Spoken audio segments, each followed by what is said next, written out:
Hello. Hi. How are you guys? Samantha Martinson.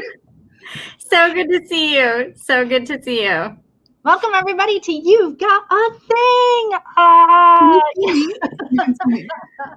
We should do the whole interview like that, real up close. I miss you guys. I just want to be here close to you. That's why I'm trying to reach through the ether here. Wow. So I'm super lucky today because I get to talk with Marcella Kearns and Samantha Martinson, and they're going to tell me all about their thing. I know we'll probably go off in 15 different tangents in the next 20 minutes, and it's going to be amazing. So hang on, people, hang on. All right. So tell me everything about your thing. What's going on? Our thing at Milwaukee Chamber Theater right now is the Young Playwrights Festival Showcase 2021. Yeah, MCT has been producing this on either an annual or a biennial cycle since 2007. And so this is our ninth. This is the ninth festival showcase. We have, this is really the flagship of MCT's education programming. We have 3 arms. So every year we do, and Samantha, I'm going to throw it to you to talk about this at some point. We do residencies in schools, teaching high schoolers how to write a one-act play. We have an annual playwriting competition, and a lot of those entries come out of those residencies, but not all of them. And then every couple years, we take top 10 winners from 2 years running, and we throw it to a host of readers who are theater professionals, former YPF winners, theater fans, and ask them to help us determine which of those plays should be given a world premiere. So for the YPF Festival show, so for the Young Players Festival Showcase, YPF Showcase, we give essentially world premieres to 3 one-act plays written by local Milwaukee area, region, high school students.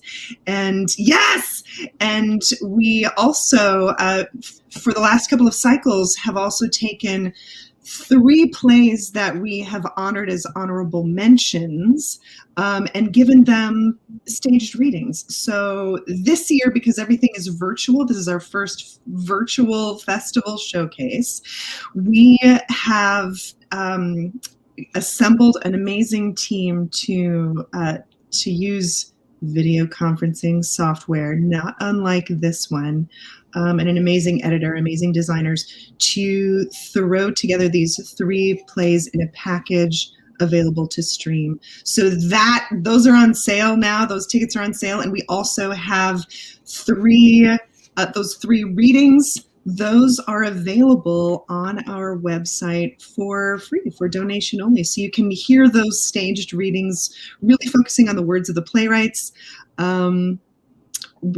anytime, all through the month of February. Mm-hmm. That's the big umbrella scoop. Awesome. That's awesome. You heard what I did there? You heard what I did there? I did. I thought, I heard it. I loved it. It made my heart happy. So how old are the playwrights? Anywhere. Oh, go ahead, Samantha. I was going to say anywhere from freshmen to seniors in high school. And when they submit to the competition, they have to be a high school student. And so some of the winners may be in college by the time that we produce the show, and that does not disqualify them. So they don't need to be in high school by the time that we produce the play.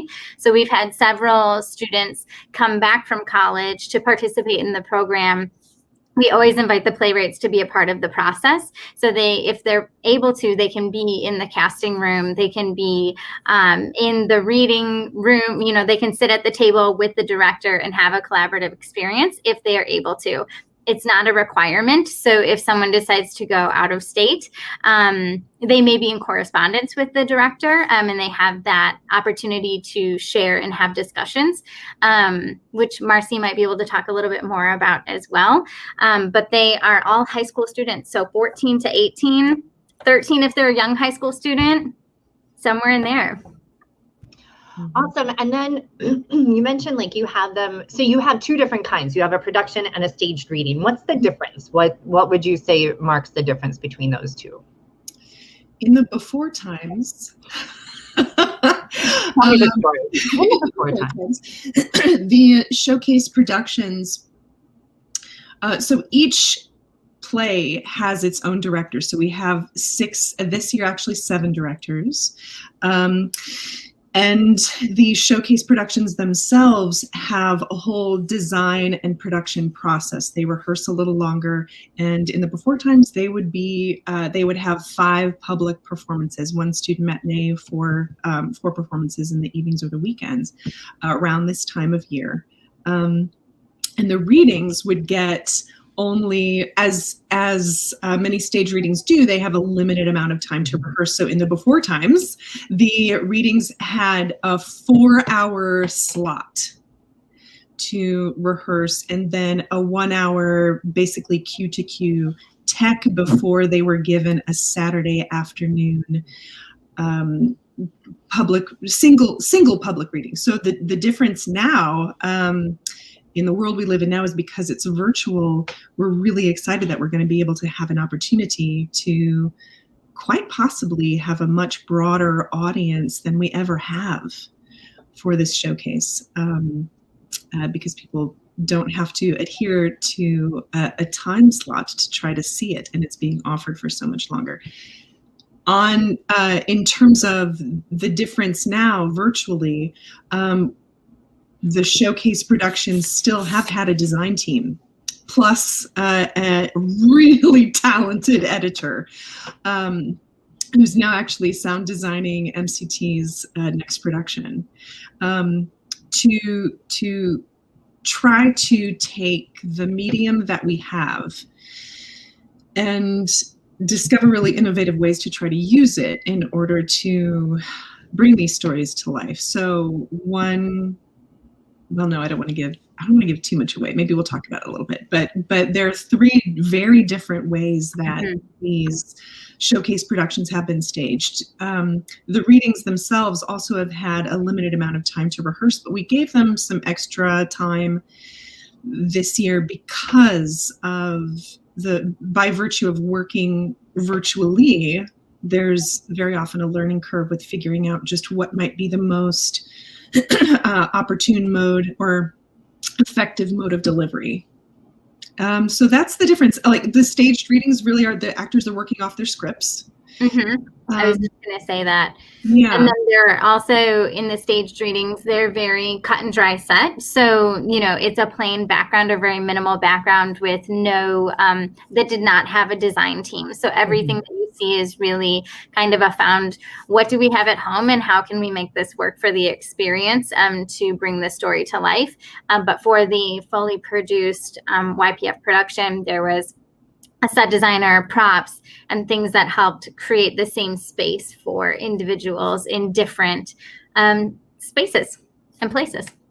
In fact, our costume designer and our sound designer for this virtual showcase have had their professional theater debuts through this experience, and several of the artists have as well. I was going to ask that. Now, we're all virtual now, and a lot of the silver linings that we discuss as colleagues is that we can work across the nation, right, with people, and sometimes even across the pond. So do you have any of that going on with your actors, your directors, your designers? Like, are they all local, or are they, where are they living? So we really at Milwaukee Chamber Theater like to focus on the local as much as possible.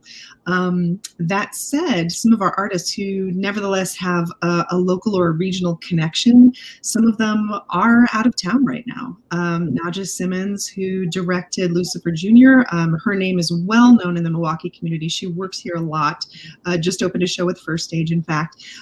She directed for us from Ohio. And one of our actors was back at home, for instance, from his college semester, and so tuned in from Iowa, even though he goes to Marquette. And so we did have a lot of people who are much farther flung and farther out in Wisconsin too. Our designers and Colin, our production manager, company manager, did some driving to get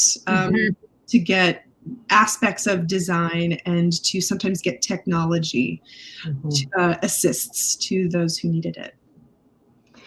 So one of the other questions that I had for you guys for this project is, and Jilliana mentioned it in the comments, right? Like it's, sometimes it's a debut or it's a really great place for emerging directors to kind of get their feet wet. And and the playwrights then too, what happens? Has there been any of these plays that have gone on to be fully produced by other theater companies? Like, I'm so curious to know what happens with these plays as they continue to grow. Do you want to take that? No, you tell Marcy. You know more of the history, but I feel like, in short, yes, and so that's I'll pass the reins. Actually, in terms of, I'll start with some of the artists who are involved in the showcase besides the playwrights. That there have been quite a number of artists who have dipped their toe into working with Milwaukee Chamber Theater by working with the YPF Showcase first. So this showcase, for instance, I think I've traced at least 22 MCT debuts, if not professional debuts, but then also several professional debuts. And so having an emerging artist be able to have a professional credit, to be able to meet a lot of people, because this round, it was 54 people who assembled from all over to be able to make this happen. It's a wonderful way to start establishing a network and a community. For the playwrights themselves, I do not, for myself, have an instance of these plays being produced in another professional arena, but very often the schools will have their own one-act play festival. Reagan, for instance, does that every year, and sometimes these plays that we select are chosen, sometimes other plays that students have written in our residencies are selected. But the playwrights themselves sometimes go on to pursue continued work in this arena. Milena Moore, actually, who is really getting to be a known name in Milwaukee as well. She wrote a play after Red Arrow that we produced in one of our showcases, and then went on to write a full-length play in college, and continues to write even as she's also acting and working in other arenas in the theater. One of our, I think, twice top 10 winners went to New York to study playwriting as an undergrad, and just did last year did an internship with Samantha B. But people who don't go on as well to work in the arts also have found a connection. One of our winners a few years ago is a nursing student. I think she's probably nearing, I should check it out. She's probably nearing the end of her time in school, but she wrote a play about Alzheimer's, and because by the time we produced it, she was already in college, she took it to professor to vet the play and to see if she was really accurately portraying sundowning. So there are these amazing connections in terms of how stories are told, or the interests that these young people who are writing have that translate into their work as young adults and then adults. Awesome. You mentioned that you started this in 2007. Have both of you been involved since the inception of this? How long? No. I was involved first as a performer. So I auditioned for, I think it was the 2012, 2013 show, and I had just finished my undergraduate, so it was also my professional debut, an opportunity to get my foot in the door in Milwaukee. And then I went and did an internship at Hartford Stage in Connecticut, and I had done a lot of work with them for their playwriting program out there, and I wrote Marcy an email and said, hey, this is been work. I'd love to just chat with you about the YPF process and what it is more. And so when I came back, I actually worked at First Stage. And Katie provided me my second opportunity in the door at First Stage in the Academy, and I taught improv there. And so I think it was one of the first moments where I really started to bloom in the community and was able to network across the board. So I started teaching playwriting in 2014 and assisting with the productions thereafter. So I've been with Chamber for almost 7 years now. Wow. What a blessing. Marcy, your turn. I first came to MCT as an actor, and around the time that I was doing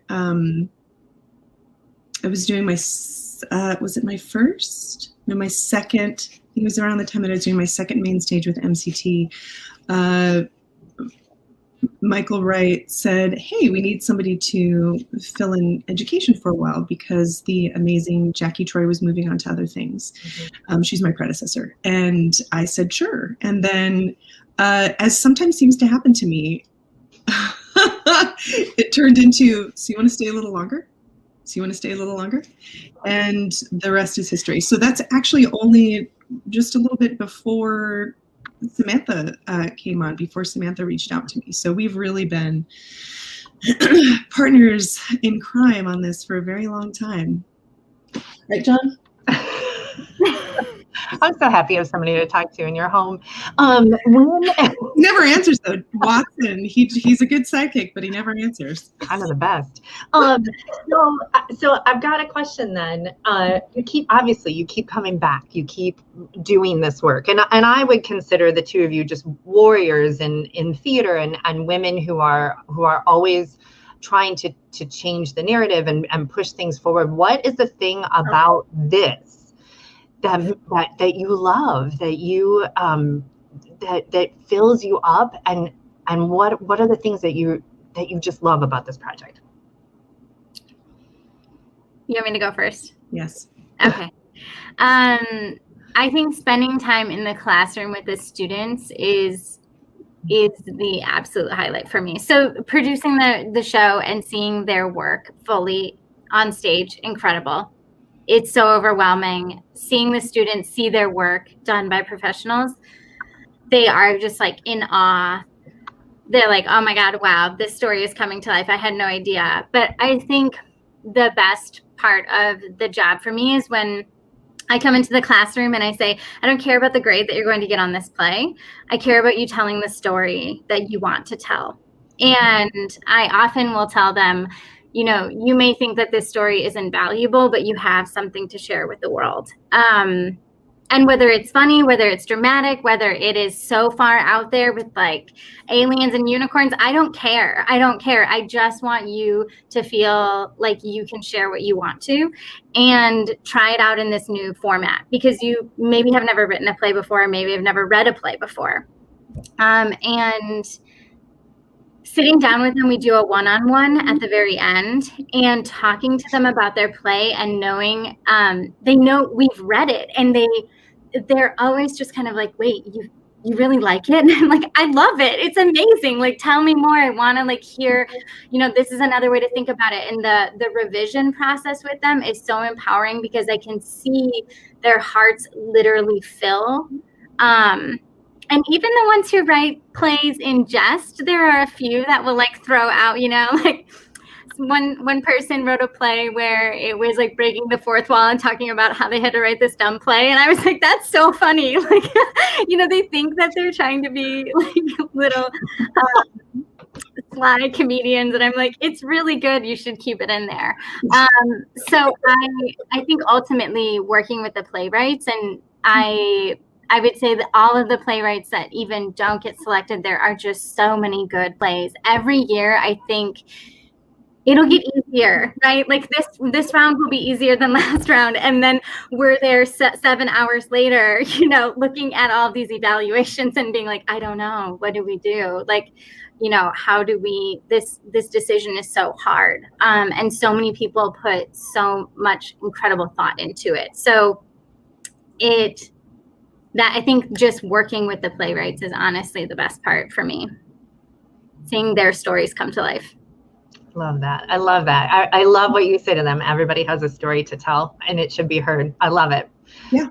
Marcella. I echo that only. It's hearing the stories of some of our most important and sometimes least heard citizens. Yeah. Our young people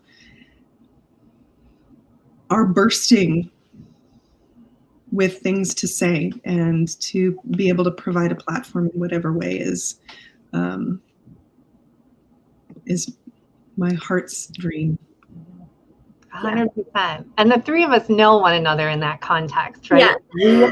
We have all been in that room when the young person, when the adult, like when they get it, or their heart, like you said, their heart just fills up because they see their product, on stage brought to life, or people embodying, or even just saying, this is brilliant, right? Like, and that acknowledgement, it does. That's why I do. I feel so strongly about the two of you in the work that you are doing, is changing the world, right? And it is changing the world one student and one actor and one director and designer at a time. And that's just, it's magnificent. So but even beyond the work that we do, the fact that they are willing to share their stories when it's so hard to, it's so vulnerable.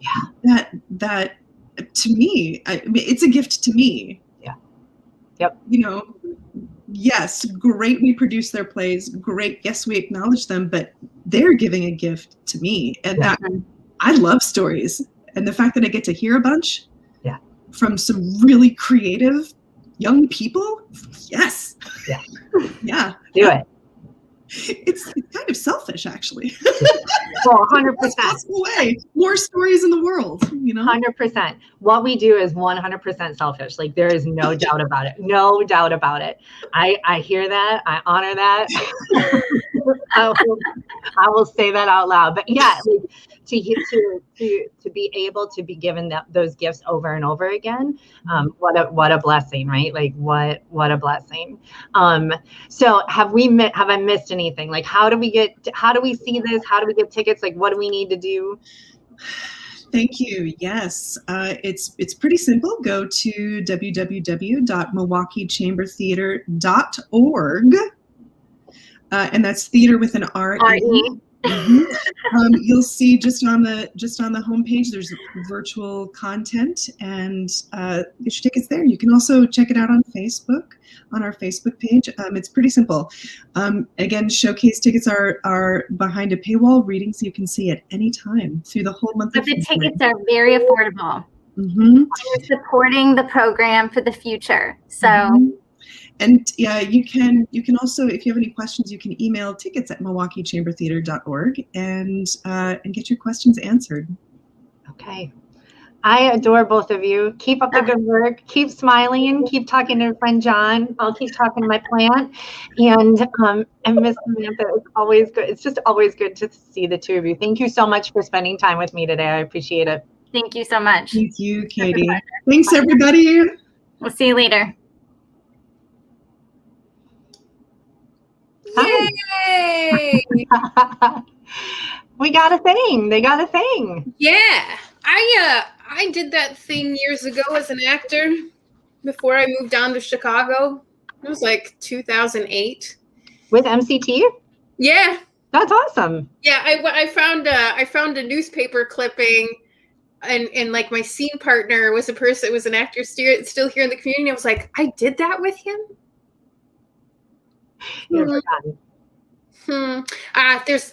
To be fair, there's a lot of things I've forgotten over the years. I don't think anybody should take it personally at this point. Not at all. It's me. It's totally me. It's not you. me. It is not you at all. No, the thing that I always think about, and like with your company or any company that works with young people, is how do we keep them? Mm-hmm.